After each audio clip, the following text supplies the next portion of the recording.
c'est bien de demander conseil aux autres, c'est primordial, je dirais, mais il faut le faire avec un certain détachement et ne pas laisser les autres éteindre notre petite flamme. Si on est vraiment convaincu que ce qu'on veut faire, c'est une bonne idée, qu'on a envie de le faire, testez. Parce que de toute façon, on nous dit qu'il n'y a pas d'échec. Donc, en fait, même si on n'y arrive pas comme on le souhaiterait, tomber, c'est pas grave. Tomber, c'est pas grave. Parce que tant qu'on se relève, tout va bien. Le plus dur, c'est de rester à terre. Il faut pas rester à terre. Donc, forcément, on aura des échecs, on aura des difficultés, mais il faut vraiment être fort mentalement aussi, je pense, à un certain stade, pour se dire, voilà, il faut pas s'arrêter aux premières difficultés, il faut continuer. Bienvenue dans Succès Made in Femme, le podcast où vous découvrirez des femmes talentueuses, leurs techniques et leurs stratégies de succès. Si vous êtes prête à apprendre leurs secrets vers le succès, prenez un stylo, votre bloc-notes, mettez-vous à l'aise et écoutez Succès Made in Femme. Je suis Claudia Ravo, nous pouvons commencer. Nous avons toutes et tous rêvé d'avoir un séjour authentique des pays que l'on visite durant les vacances. Vous savez, cette version du séjour qu'on ne trouve pas dans les guides touristiques ou sur les cartes postales, avec les coins uniquement des habitants ou les plats qui ne sont pas du tout sur les guides culinaires. Eh bien, c'est cette version authentique de la Martinique que Beyond the Beach offre aux touristes et aux Martiniquais. Leslie Ferrati a créé sa société il y a 5 ans en s'apercevant que les touristes avaient une vision superficielle de la Martinique. Bien plus qu'une entreprise touristique, Leslie Ferrati propose une expérience inédite à ceux qui le désirent au cœur de l'île avec les habitants en présentant le patrimoine culturel et culinaire de la Martinique.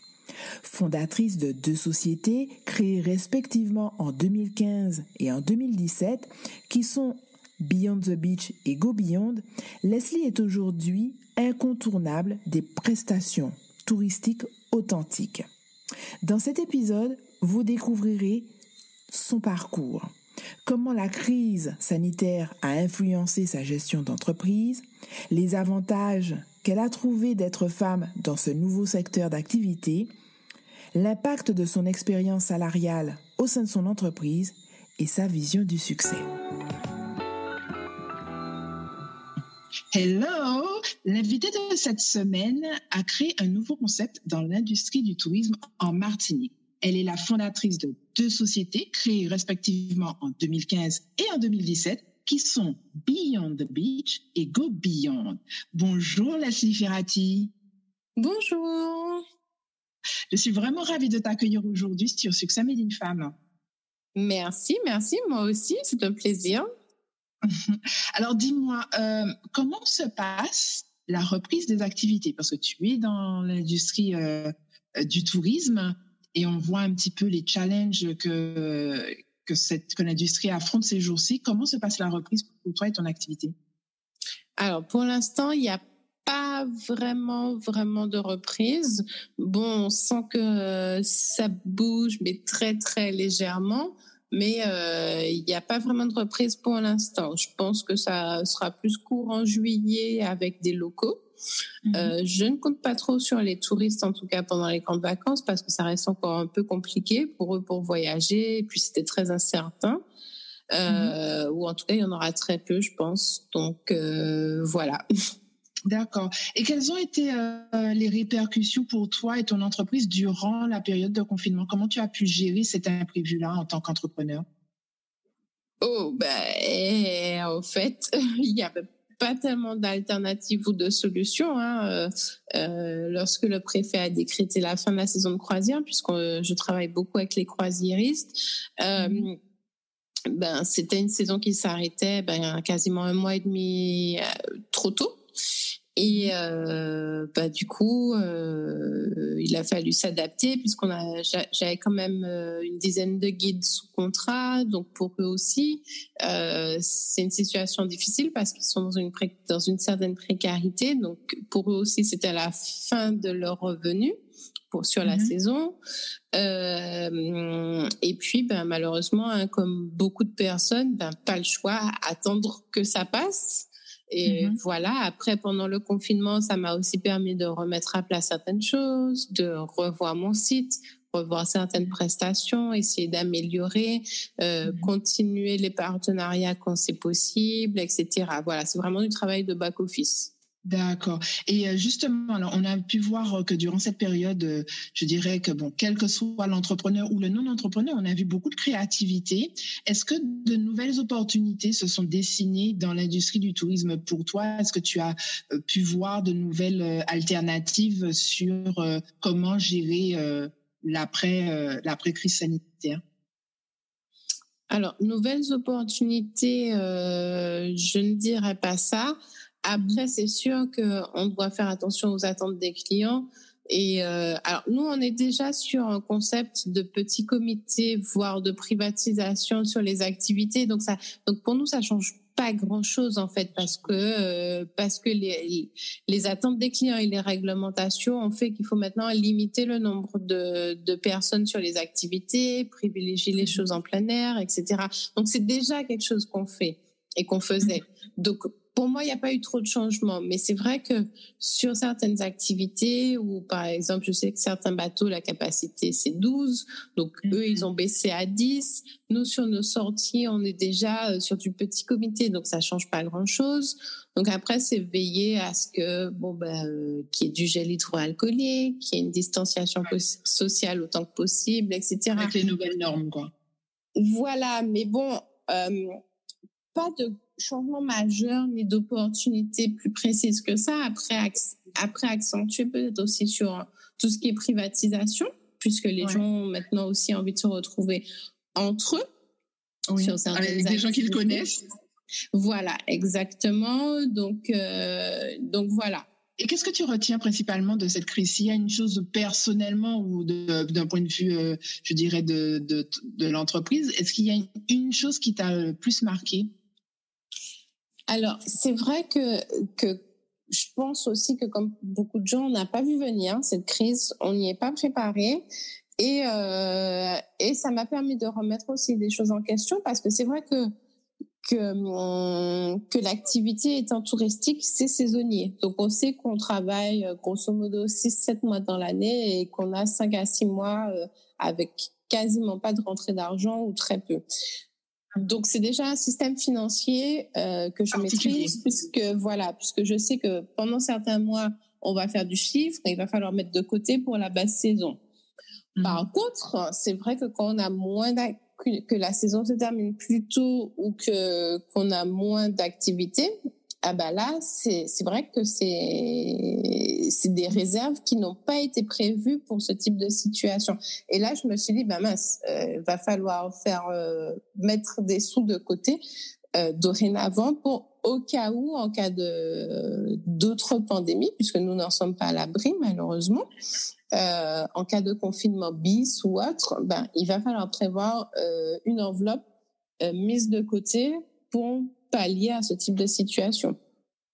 Donc, en fait, pour toi, c'est vraiment la gestion financière qui est la plus grande des leçons par rapport à l'activité particulière du tourisme, quoi. Oui, voilà, parce que c'est vrai que l'État a mis en place des mesures pour aider un peu les entreprises, mais c'est vrai qu'il y a beaucoup de mesures qui sont basées sur des prêts, et c'est pas quelque chose vers lequel ce sont des mesures sur lesquelles j'essaie de ne pas aller, parce que justement on n'a pas de visibilité, on ne sait pas quand ça va revenir, on ne sait pas quand on aura de nouveau des clients, etc.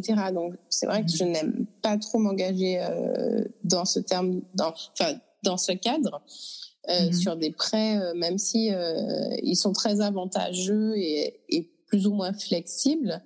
Mais c'est vrai que du coup, si on peut gérer soi-même une crise sanitaire et la prévoir budgétairement, c'est mieux en fait. Voilà. Alors, tu viens de parler du budget, de prêts. Alors, aujourd'hui, on sait que ton expertise est en domaine du tourisme, mais tu as évolué dans des secteurs tels que le transport, la comptabilité, d'où les notions de budget, et aussi contrôleur de gestion. Mais comment est né le concept et ta passion pour le tourisme? Comment est né le concept Beyond the Beach? Alors, c'est vrai que quand j'ai eu l'idée, j'étais à milieu de me dire, je vais créer quelque chose dans le tourisme. Parce que pour moi, le tourisme, c'était... j'en étais tellement loin que... Le grand écart. Voilà, pour moi, le tourisme, c'est moi qui pars en vacances, j'adore voyager, donc voilà, c'est ça, etc. Pour moi, le tourisme, c'est les billets d'avion, les hôtels, les activités, accessoirement, et voilà. Et en fait, l'idée est partie plutôt du constat de me dire, voilà, je vois des touristes qui viennent, on sait qu'il y a des gens qui... Alors, au départ, non, c'était même pas ça. Au départ, c'était faire visiter la Martinique aux Martiniquais, parce que le constat était... qu'on dit souvent qu'on s'ennuie en Martinique, que c'est petit, qu'il n'y a pas grand-chose à faire, etc. Donc, il y avait deux constats, celui-ci. Et le fait que les touristes, on voit des gros bus remplis d'une 50aine de personnes qui vont et viennent, visitent par exemple le jardin de Balata, l'habitation Clément, et ne voient, quand ils sont en escale, en tout cas, que ça de l'île. Ouais. Ou sinon, ils sont dans des séjours préformatés, où ils sont vraiment nombreux en fait à faire les mêmes activités. Et je me suis dit mais non, ça peut pas être possible. Déjà pour nous, voilà, il n'y a pas que ça. Pourquoi être dans des gros bus à 50? Pourquoi ne pas faire du petit comité, des visites guidées un peu plus enrichissantes? Même pour nous Martiniquais, on sait qu'on est sur un petit territoire, mais il y a plein de choses qu'on connaît pas. C'est vrai que quand on habite dans la région Kassem, quand on nous dit allez, on va passer la journée au Lorrain ou à Basse-Pointe, on se dit oula, on part en expédition. On part en expédition. Limite, on se dit as-tu ton visa pour aller là-bas? C'est un peu ça. Alors qu'en fin de compte, c'est pas si loin que ça. Et il y a tellement de belles richesses à découvrir. C'est vrai que même sur notre petit caillou, il y a plein de choses qu'on ne connaît pas. Il y a plein de choses durant mon aventure Beyond the Beach que j'ai découvert, des activités, par exemple tresser la feuille de noix de coco, tresser le bakwa, apprendre à le faire, comment on prépare de la farine de manioc, et des petits coins vraiment pas touristiques en fait, qui méritent d'être connus. Et c'était ça en fait le pari de me dire, mais voilà, c'est vrai qu'il y a plein de sites touristiques qui sont super connus, qui sont beaucoup visités, etc. Mais il y a plein d'endroits, plein d'activités, plein de petites choses qui méritent aussi d'être valorisées. Voilà. D'être valorisées, d'être mis en avant, d'être visitées, d'être connues et tout. Donc, voilà. C'était vraiment mon envie. Et de fil en aiguille, avec cette motivation, est apparue la notion de tourisme. Mais c'était pas le premier mot ou le secteur d'activité de prédilection, en fait. Voilà, c'est une chose en entraînant une autre, ça s'est dessiné et tiens, c'est du tourisme. Bon, ok. Voilà. Et cet amour du patrimoine culturel de la Martinique, est-ce que c'est quelque chose que tes parents t'ont transmis? Alors non, pas forcément, parce que c'est vrai que mes parents sont pas du tout aventuriers. C'est vrai que ils m'ont pas transmis cette passion-là, mais je pense qu'en quelque part le fait d'être partie faire mes études à Paris, d'avoir rencontré aussi plein de gens de plein de nationalités différentes venant des pays du quatre coins du monde, ça m'a donné une certaine ouverture humaine, culturelle, et c'est vrai que les gens ils posent des questions, ils disent la Martinique c'est comment, etc. Quelle langue vous parlez, qu'est-ce que vous faites, quelles sont vos habitudes, votre mode de vie, etc. Et du coup faut pouvoir leur répondre, faut pouvoir valoriser son île, sa destination. Et là, on a envie aussi d'en connaître un peu plus, de faire découvrir, etc. Alors, la Martinique aujourd'hui compte à peu près 34% de femmes entrepreneurs, ce qui est au-delà des chiffres annoncés en France, en France hexagonale, qui est à peu près entre 25 et 28%. Est-ce que toi, tu as ressenti des a priori lorsque tu as décidé de créer ta structure Beyond the Beach? Des a priori vis-à-vis en tant que femme? Alors, c'est vrai que c'est une question qu'on m'a posée à plusieurs reprises. Alors, honnêtement, j'ai poursuivi mon projet. en ne voyant pas que j'étais une femme dans un milieu très masculin au départ. Et c'est vrai qu'on tellement passionné, hein. Oui, voilà. Enfin bon, je me suis dit oui, ok.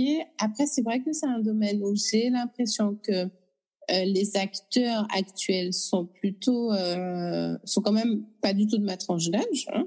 C'est vrai que depuis peu, il y a quand même pas mal de nouveaux entrants qui rajeunissent les acteurs du tourisme. Mais j'avais l'impression aussi d'être le petit bébé dans dans le milieu, parce que je suis une femme, je suis jeune. Je me suis dit, bon, tiens, ça change, ça rafraîchit. Ouais. Hein. Le concept est nouveau, il est inédit. Bon, il y a tout qui était différent. Après, qui était unique. Voilà, c'est ça. Après, est-ce que ça a été une difficulté d'être une femme? Non, je pense même que ça a été plutôt un avantage. Génial. Parce que, enfin, moi, j'ai pas ressenti la difficulté d'être une femme dans ce milieu-là, que ça soit sur la partie touristique, que sur la partie transport pour les excursions. Oui. Alors là, le transport, c'est vrai que c'est vraiment, c'est pire, hein, c'est vraiment très, très masculin. Mais, au contraire, alors c'est vrai que bon, ça a été un petit peu compliqué sur certains points, ne serait-ce que par exemple pour se faire accepter par rapport aux chauffeurs de taxi, etc. Mais après, parmi mes confrères, qui sont d'ailleurs que des hommes, hein, quasiment dans le milieu du transport, non, ça a été, ça s'est très bien passé. Au contraire, c'était des petits coups de pouce, des idées, des soutiens, des partenariats. Voilà, non, non, pas du tout. Honnêtement, pas du tout. Ça rafraîchit d'entendre ça, hein. Oui, après, il faut dire que forcément, vous aurez des petits coups bas, parce qu'ils vont vouloir vous tester, ils vont vouloir vérifier que vous êtes compétente dans votre domaine, que vous savez ce que vous voulez, que vous maîtrisez votre business, etc.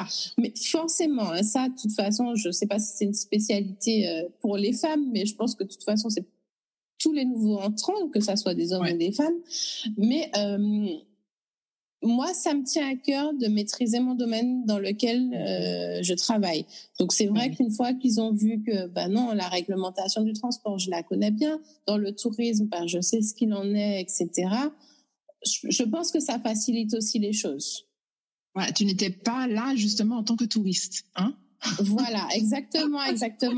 Donc, pour moi, c'est vrai que si j'ai un conseil à donner, c'est vraiment maîtriser son secteur d'activité, son domaine, sur de nombreux points, surtout la partie réglementaire, ça reste quand même très important. Alors, Go Beyond the Beach n'est pas ta première expérience entrepreneuriale, puisque tu avais créé la YouLista en 2008. Tout à fait. Lorsque tu as commencé Go Beyond the Beach, est-ce que tu as eu plus de crainte, plus d'assurance par rapport à ta première expérience? Quelle a été la différence entre ces deux expériences d'entreprise? Alors, c'est vrai que ma toute première société, je l'ai créée en 2008 et j'avais commencé à travailler dessus un peu avant. Alors, et ma fille est née en 2008. Donc, en fait, je crois que ça s'appelle le mompreneur. Donc, quand j'étais enceinte, j'ai eu envie de créer, d'avoir mon petit business, etc. Et c'est vrai que c'était très compliqué, en fait, d'être une jeune maman et d'essayer de gérer son entreprise. Et c'est vrai que déjà, à l'époque, j'avais un site Internet et je faisais de la vente en ligne. Mais ce qui était totalement trop nouveau, je dirais, pour la Martinique à l'époque. Parce que c'est vrai que je revenais de France avec un concept que j'ai essayé d'implémenter sur place, mais c'est vrai qu'on a toujours un train de retard, en fait. Hein.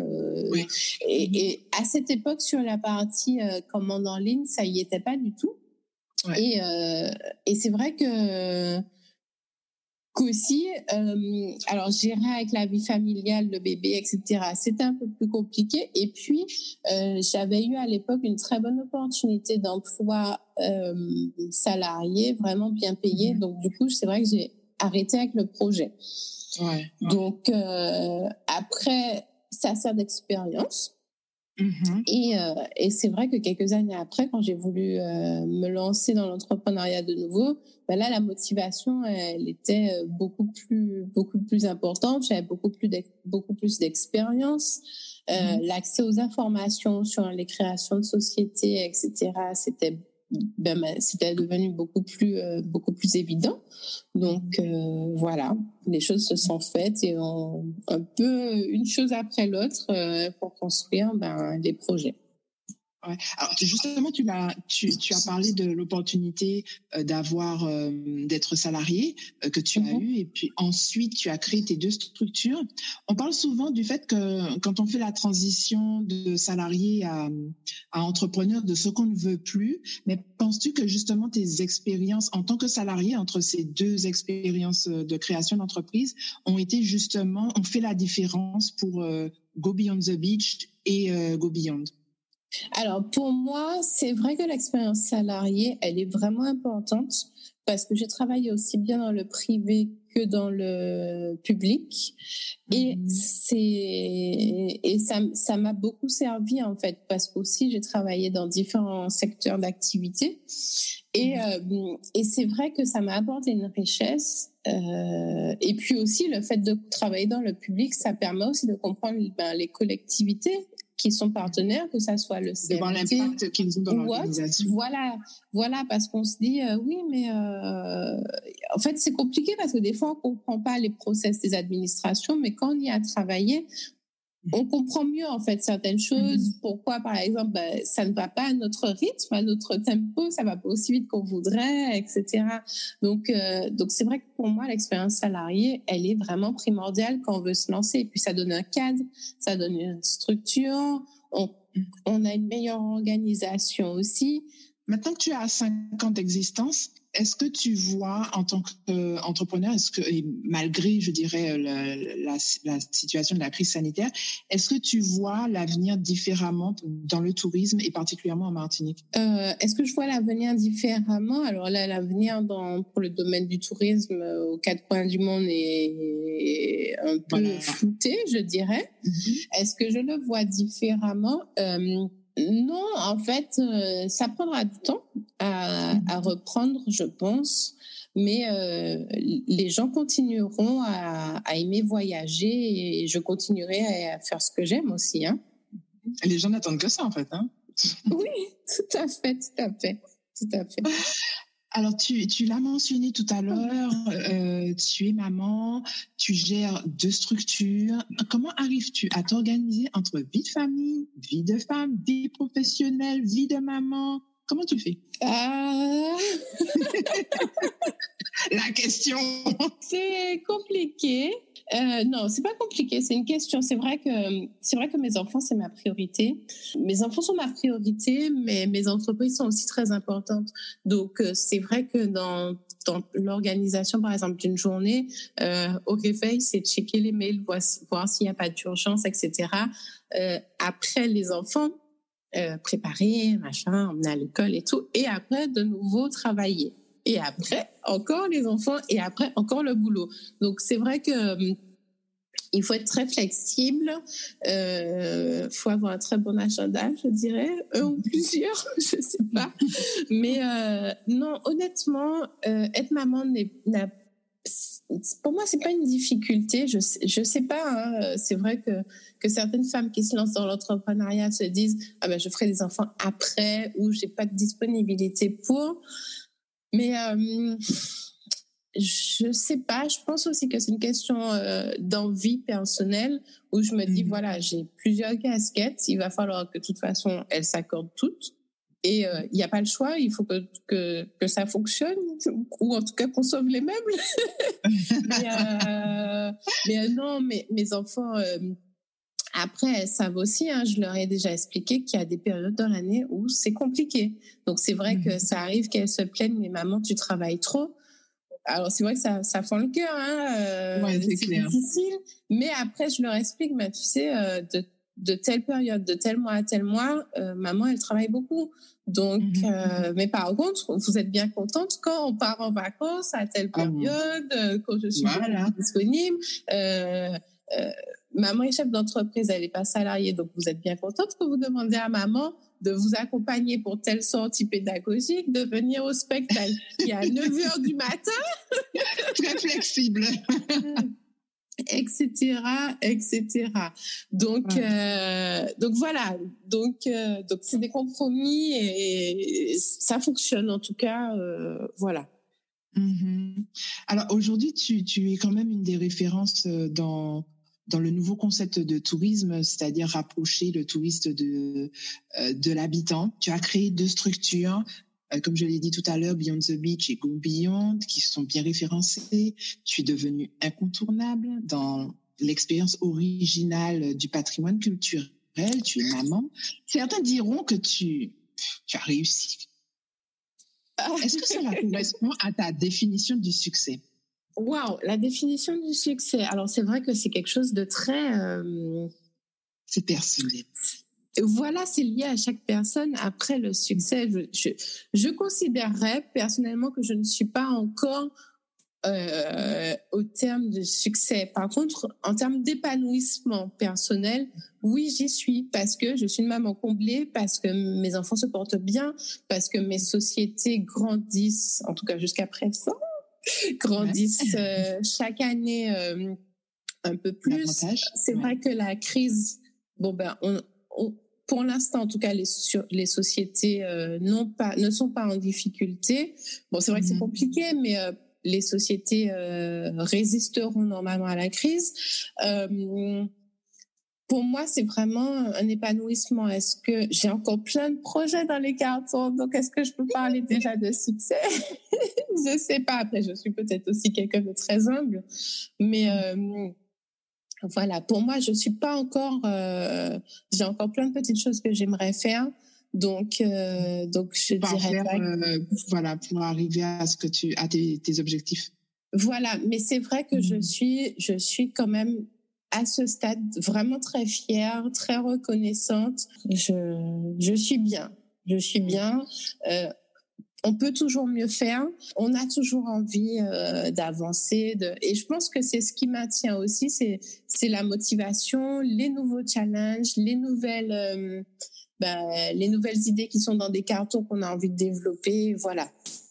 De se dire qu'il y a encore de la création et des possibilités d'évoluer, quoi. Oui, exactement. Et puis c'est vrai que j'ai quand même ponctuellement des gens qui me sollicitent pour leur donner des conseils en termes de création de société, en termes de concept. Donc ça fait plaisir aussi. On se dit,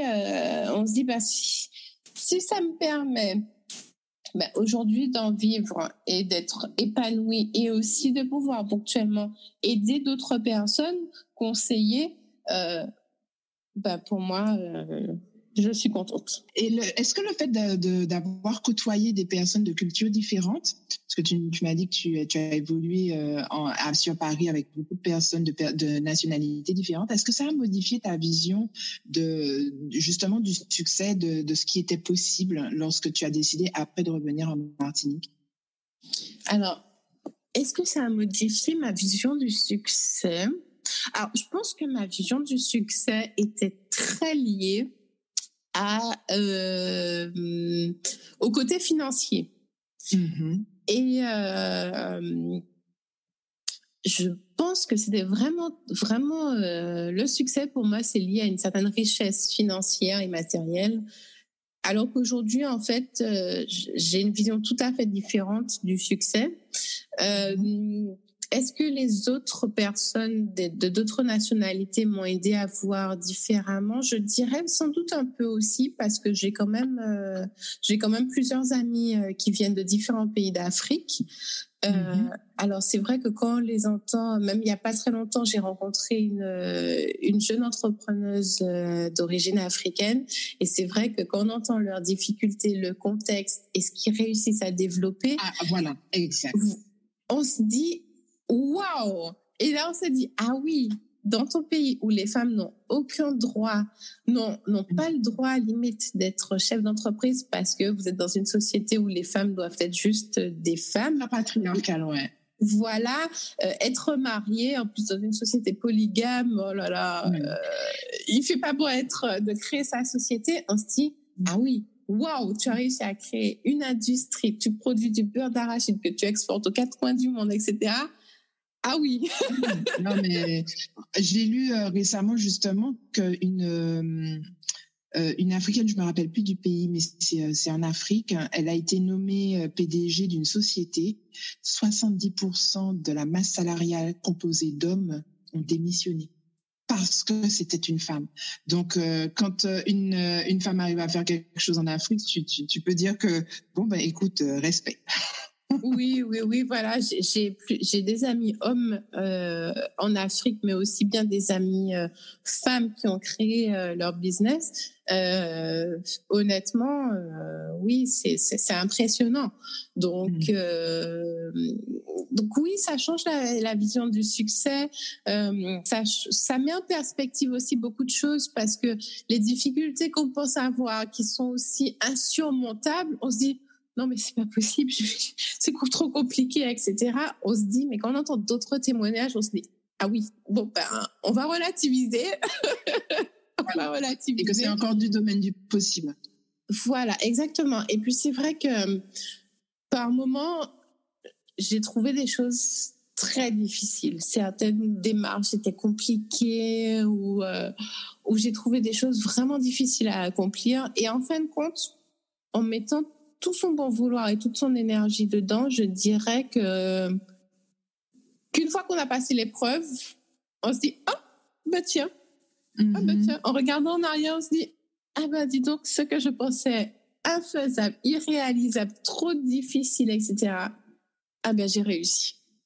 Et ça, c'est une forme de succès personnel aussi, de se dire ah oui, waouh, j'y suis arrivée. Voilà. Donc, et quel message tu veux transmettre grâce à ton parcours, ton investissement? Tu as des enfants, tu es sollicité justement pour des conseils dans l'entrepreneuriat. Quel message veux-tu transmettre grâce à ton parcours? Alors, je dirais que quand on a une idée, un projet, une envie, une passion, une forte motivation, il faut vraiment s'écouter soi et aller au bout de ses idées. Parce que forcément, quand j'ai eu l'idée de créer ma société, alors c'est vrai que mes parents m'ont dit « Ah oui, toi, vu ton tempérament, ton caractère, oui, il faut que tu sois chef d'entreprise. » Et puis au final, quand j'ai commencé à mettre les choses sur pied, maman, elle m'envoyait les offres d'emploi. Elle me dit « Ah tiens, ta société recrute. » Je lui ai dit « Mais maman, mais qu'est-ce que tu me fais? Qu'est-ce qui se passe ?» Et après, même mon entourage avait des doutes. « Oui, mais tu es sûre, etc. » Donc, forcément, ça joue un peu dans la tête. Si on n'est pas vraiment motivé, on va pas au bout de ses envies. Donc, pour moi, c'est bien de demander conseil aux autres. C'est primordial, je dirais. Mais il faut le faire avec un certain détachement et ne pas laisser les autres éteindre notre petite flamme. Si on est vraiment convaincu que ce qu'on veut faire, c'est une bonne idée, qu'on a envie de le faire, tester. Parce que de toute façon, on nous dit qu'il n'y a pas d'échec tant que, en fait, même si on n'y arrive pas comme on le souhaiterait, tomber, c'est pas grave. C'est pas grave. Parce que tant qu'on se relève, tout va bien. Le plus dur, c'est de rester à terre. Il faut pas rester à terre. Donc, forcément, on aura des échecs, on aura des difficultés, mais il faut vraiment être fort mentalement aussi, je pense, à un certain stade, pour se dire, voilà, il faut pas s'arrêter aux premières difficultés, il faut continuer, il faut pas se laisser influencer non plus par les autres. Des fois, on a de bons conseils, tout comme de mauvais. Il faut vraiment poursuivre son objectif, poursuivre son rêve, entre guillemets aussi, et puis tenter. Après, ça coûte, des fois, ça coûte des sous, mais ça coûte pas grand-chose, en fait. Et les gens qui veulent se lancer dans l'entrepreneuriat, c'est aussi parce qu'ils ont envie de notre style de vie, je dirais. Et de proposer quelque chose de différent du statu quo. Voilà, tout à fait. Alors, nous allons passer maintenant aux questions zen. Il s'agira pour toi de nous dire ce qui te vient en premier à l'esprit. D'accord. Quel est le livre que tu as le plus offert? Offrir des livres? Je sais pas. Le livre que j'ai le plus lu ou le plus aimé, peut-être, non? Le plus lu, mais très, très souvent, il y a des livres que l'on aime tellement qu'on aime le partager avec d'autres. Ah, alors, je l'ai pas offert physiquement, matériellement, je dirais, mais un livre que j'ai beaucoup aimé et que j'ai incité d'autres personnes à lire, c'est Ce dont je suis certaine d'Oprah Winfrey. Et c'est vrai que je l'ai lu quand j'étais au balbutiement de mon projet. Et ça a été vraiment un déclic dans ma vie, ce livre, où je me suis dit, ah ben oui, là, voilà, c'est... Honnêtement, je pourrais pas le résumer, mais c'est vraiment un livre à lire. Ce dont je suis certaine d'Oprah Winfrey. Et si on n'a pas vraiment de motivation, qu'on sait pas trop où on met les pieds, etc., ce livre aide vachement. C'est vraiment un très, très beau livre. Quel conseil donnerais-tu à la femme que tu étais quand tu avais 16 ans? Wow. Déjà, qu'est-ce que tu faisais quand tu avais 16 ans? Eh ben, j'étais au lycée, je travaillais, j'ai toujours été studieuse, je dirais, parce que c'est vrai que pour mes parents aussi, c'était important. Je sais pas, je dirais de vivre toutes les bonnes expériences qui peuvent se présenter, de profiter du moment présent. Je pense que ça aussi, c'est très important, profiter du moment présent, parce que on a 16 ans qu'une fois dans sa vie. Et c'est vrai que tant qu'on connaît pas les factures, de profiter de ce moment d'innocence. Profiter de ce moment d'innocence parce qu'il dure pas longtemps malheureusement, et même si on a très envie d'un petit retour en arrière, malheureusement, ce n'est pas possible. Et dernière question, avec quelle femme, connue ou non connue, souhaites-tu passer 24 heures et pourquoi? Avec Oprah. Alors là, j'ai mis la barre vraiment haute. Je sais pas, Oprah, pourquoi pas, ou peut-être même Michelle Obama, j'en sais rien. Mais pourquoi parce que ce sont des femmes qui ont, en tout cas pour Oprah, c'est vraiment une femme qui est partie de rien et qui a réussi à se construire un empire. C'est une femme qui a beaucoup de belles idées et beaucoup aussi qui a une belle personnalité et qui conseille et motive vraiment énormément, qui aide aussi beaucoup parce que c'est une femme qui fait beaucoup d'humanitaire, qui développe l'éducation des jeunes filles qui n'ont pas les moyens, que ça soit aux États-Unis en finançant les études de certaines, tout comme en Afrique. Et ça, je suis très sensible à ce genre de choses. C'est vrai que pour moi, c'est un des projets dans les cartons aussi, parce que pour moi, quand on reçoit, on doit aussi pouvoir donner en retour. Voilà. Donc, d'une certaine façon. Donc voilà, ce serait, je pense, avec Oprah. Eh ben, nous arrivons déjà à la fin de notre entretien. Ça s'est passé en un éclair. J'ai même pas vu à quel moment on est arrivé à ce moment-là. Je tiens beaucoup à te remercier, Leslie, pour ta générosité et ton authenticité à travers cette interview. Comment les auditrices de Succès Made in Femme peuvent rester en contact avec toi? Alors, il y a mon email sur le site beyondthebeach.fr. Donc, c'est mon mail est contact@beyondthebeach.fr. Ou sinon par téléphone 06 96 98 60 29, sans trop en abuser parce que je ne suis pas non plus tout le temps disponible, mais je me ferai un plaisir, si je ne peux pas répondre en tout cas aux questions dans l'immédiat, de rappeler en tout cas celles qui auront envie de pouvoir discuter avec moi. Il n'y a pas de souci, c'est toujours un plaisir. Impeccable. Nous te remercions beaucoup, Leslie, et nous te disons à bientôt sur les routes de Martinique. Merci, à très bientôt. À très bientôt. Merci d'avoir écouté un nouvel épisode de Succès Made in Femme. Si vous souhaitez écouter d'autres épisodes, visitez le site web succèsmadeinfemme.com. Et si vous souhaitez rester connecté à l'actualité de Succès Made in Femme, suivez-nous sur Facebook et Instagram. Rejoignez également la communauté Facebook de Succès Made in Femme pour des stratégies et des astuces exclusives.